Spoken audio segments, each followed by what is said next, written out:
आज मेरे बात करने वाले यहाँ पे इस थोरेसिक आयोटा के कुछ मिसिंग पार्ट्स के बारे में, जो हमने अपने लास्ट वीडियोस में क्या छोड़ दिए थे, अब भूल गए थे उनको काउंट करना, उनको अपने वीडियोस के अंदर एक तरीके से इंक्लूड करना भूल गए थे।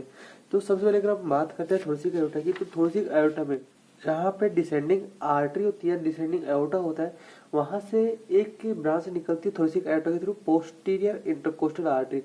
अब वो किससे अनास्टोमोसिस करेगी, हम इस वाले पॉइंट को भूल गए थे। वो अनास्टोमोसिस करेगी एंटीरियर इंटरकोस्टल आर्टरी के साथ। Just one second.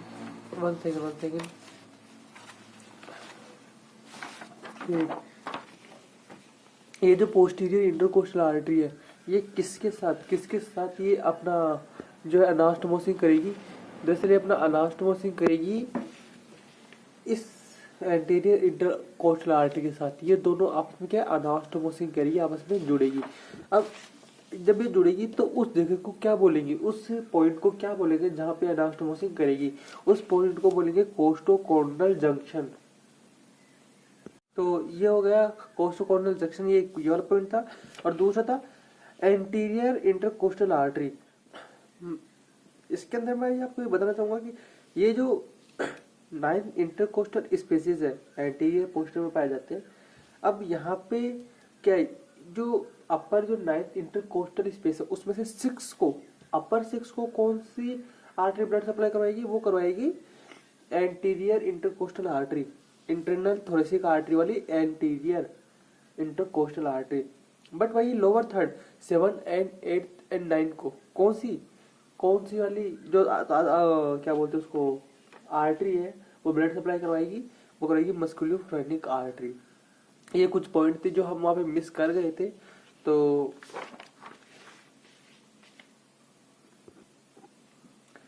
अभी इसकी तरफ आ चुके, तो यहाँ पे मैं आपको बताना चाहूंगा कि यहाँ पे कुछ सबक्लेविन आर्टरी के थ्रू निकली कुछ ऐसी ब्रांचेस है जिसको हमने अपने इसमें काउंट करना भूल गए थे, कि वो भी एक बहुत बड़ी हेल्पफुल है अपने थोरेसिक आयोटा के अंदर ब्लड सप्लाई करवाने के लिए।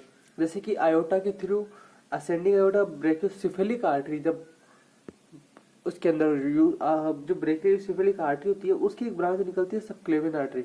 वही एक आर्टरी, बस वो कंटिन्यू होती है सबक्लेविन आर्टरी में। अब वो अपने 3 पार्ट्स के थ्रू अपनी क्या डिवाइड होती है, first part, second part and third part. अगर ये डायग्राम्स अगर आप इस तरीके से देख रहे हो ना, तो मतलब ये मैंने आपको इजीली समझाने के हिसाब से बनाया कि मैं आपको इजीली समझा सकूं, आप उसको इजीली पढ़ सको, यूज कर सको अपने किसी भी आगे आने वाले काम के लिए। तो जो फर्स्ट पार्ट के अंदर 2 आर्टरीज या फिर अपन बोले 2 ब्रांचेस यूज में लिया जाएगा, इंटरनल थोरेसिक आर्टरी और थायरोसर्वाइकल ट्रंक। जो इंटरनल थोरेसिक आर्टरी है, उसकी बहुत सारी यहाँ पे ब्रांचेस निकलेगी, जैसे कि आप वीडियोस में देख सकते हो। Pericardiophrenic artery, perforating artery, mediastinal branch, anterior intercostal artery and musculophrenic artery. मैंने आपको ये सारी आर्टरीज के नाम इस वाले वीडियोस में जरूर से जरूर बताया था। मैंने आपको ये वाली आर्टरीज के नाम बताया था, ये वाली ब्रांचेस के नाम में बताया था। बट ये कहाँ पे का यूज होता है, किस तरीके से कहाँ पे ब्लड सप्लाई करवाती है, वो हमने आपको नहीं बताया था। तो हम यही बताएंगे। जैसे पेरिकार्डियोफ्रेनिक आर्टरी है, वो पेरिकार्डियम एंड प्लूरा के अंदर क्या ब्लड सप्लाई करवाती है। वहीं जो परफोर्टिंग ब्रांच है, वो second, third, fourth intercostal space को, और जो ब्रेस्ट रीजन हो गया फीमेल्स के अंदर, या फिर फीमेल्स के अंदर, तो वहां पे वो क्या करती है, ब्लड सप्लाई करवाती है। मीडियस्टेनल जो ब्रांच होगी, उसके अंदर थाइमस आ गया, front of pericardium and fat in mediastinum. मतलब ये वाले पार्ट है, थाइमस पार्ट को, पेरिकार्डियम के फ्रंट पार्ट को, एंड उसके मीडियस्टेनम के फैट वाले जो पार्ट को। Anterior intercostal artery upper 6 arteries को क्या करती है, ब्लड सप्लाई करवाती है। अभी कुछ टाइम पहले ही हमने आपको बताया था। और मस्कुलोफ्रेनिक आर्टरी और 7th, 8th and 9th intercostal space को क्या करेगी, ब्लड सप्लाई करवाएगी। तो नेक्स्ट पार्ट आ गया यहाँ पे थायरोसर्वाइकल ट्रंक। अब जो थायरोसर्वाइकल ट्रंक है, उसकी वो भी क्या बहुत सारी ब्रांचेस देता है, जैसे inferior thyroid artery, parathyroid artery, suprascapular artery और ट्रांसवर्स सर्वाइकल आर्टरी। तो अब जो इंफीरियर जो थायराइड आर्टरी है, वो दरअसल किस पार्ट को, वो करेगी थायराइड जो ग्लैंड हो गई, उसको ब्लड सप्लाई करवाएगी। अब इसके मैंने यहाँ पे कुछ जो है मतलब किस किस को ब्लड सप्लाई करवाएगी वो मैंने लिखा नहीं है, ये मैं आपको आगे आने वाली वीडियोस में बताऊंगा जैसे जैसे हम वीडियोस कंटिन्यू करेंगे। बट हम ऐसे नाम से समझ सकते हैं, पैराथायरॉयड ग्लैंड को ब्लड सप्लाई करेगी सुप्रास्केपुलर स्केपुलर पार्ट को, या फिर अपन बोले जो सुपीरियर जो साइड जो सुपीरियर के अंदर, या फिर अपर वाले जो स्केपुलर पार्ट को ब्लड सप्लाई करवाएगी। ट्रांसफर सर्वाइकल 2 टाइप्स की होती है, डीप ब्रांच और सुपरफिशियल ब्रांच। ये सर्वाइकल जो वर्टिब्रा है उस पार्ट को क्या करेगी, ब्लड सप्लाई करवाएगी। अब यहाँ पे एक सबसे बड़ी प्रॉब्लम आती है इस वाले पार्ट को समझने में, ये अराइज फ्रॉम फर्स्ट पार्ट हो सकता है बट ये कभी कभी सेकेंड पार्ट में भी काउंट किया जा सकता है, तो इसमें हमेशा कंफ्यूजन बना रहता है। यह है कोस्टो सर्वाइकल टंग। अब इसके अंदर ये 2 ब्रांचेस देता है जिसका नाम है first of all deep cervical artery and supreme या superior intercostal artery. Superior intercostal artery उसको बोला जा सकता है। ये किसको ब्लड सप्लाई करवाता है, first and second posterior intercostal space को ब्लड सप्लाई करवाता है, किसके थ्रू, आर्टरी के थ्रू। कौन सी artery, first and second posterior intercostal artery के थ्रू, पोस्टीरियर इंटरकोस्टल आर्टरी के थ्रू। और ये यहाँ पे हो गया डोर्सल स्केपुलर आर्टरी जो कि थर्ड पार्ट का होता है, वो भी अपने स्केपुलर पार्ट को ही क्या करेगा, ब्लड सप्लाई करेगा।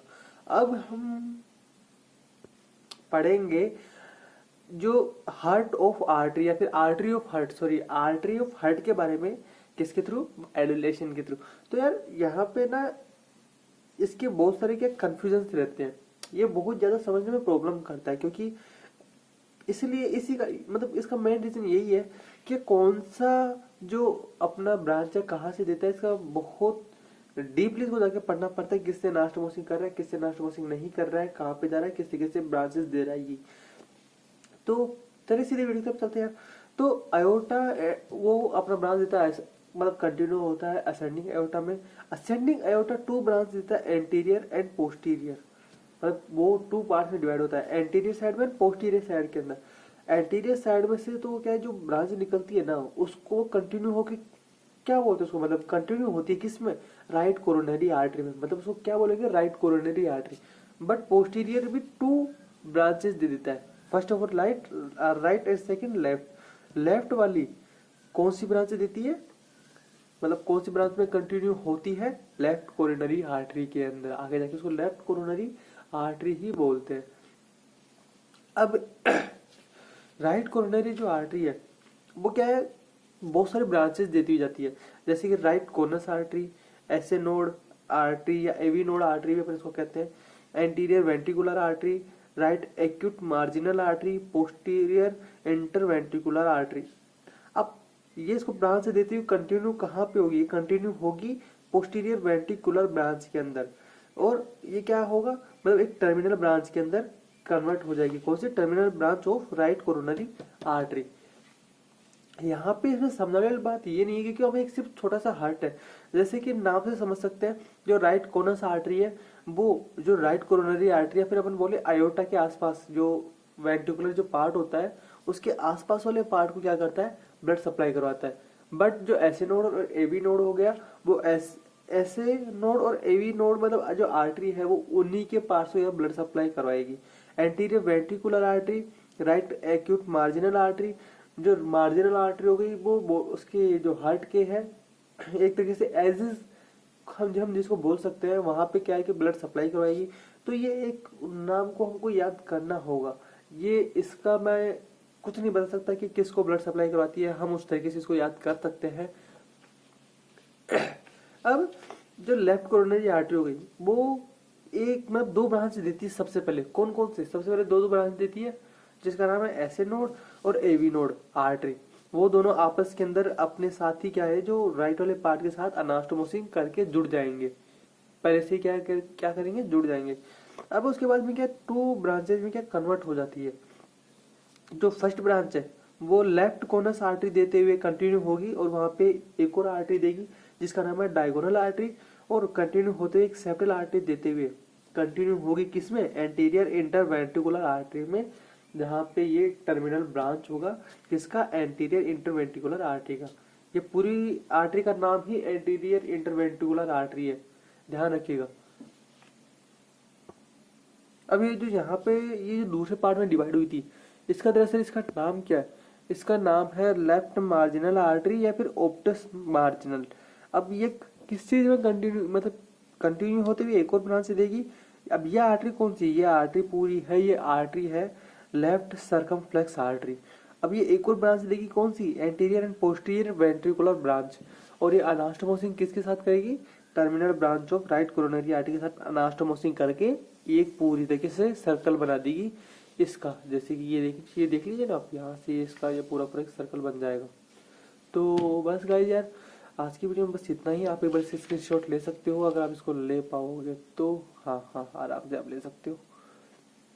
तो गाइस यार हमारे तो गाइस यार आपको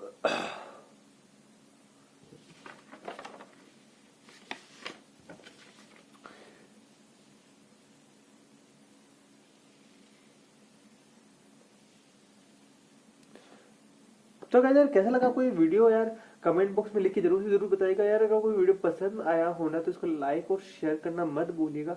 और सब्सक्राइब के बटन के ऊपर ना क्लिक हो जाना चाहिए। बस मुझे नहीं पता आप कैसे क्लिक करोगे, किस तरीके से करोगे, क्या फेंक के मारोगे, पेन फेंक के मारोगे, पेंसिल, रबर, शॉर्पनर, जो भी आप फेंक के मारोगे, तो सब्सक्राइब हो जाना चाहिए यार।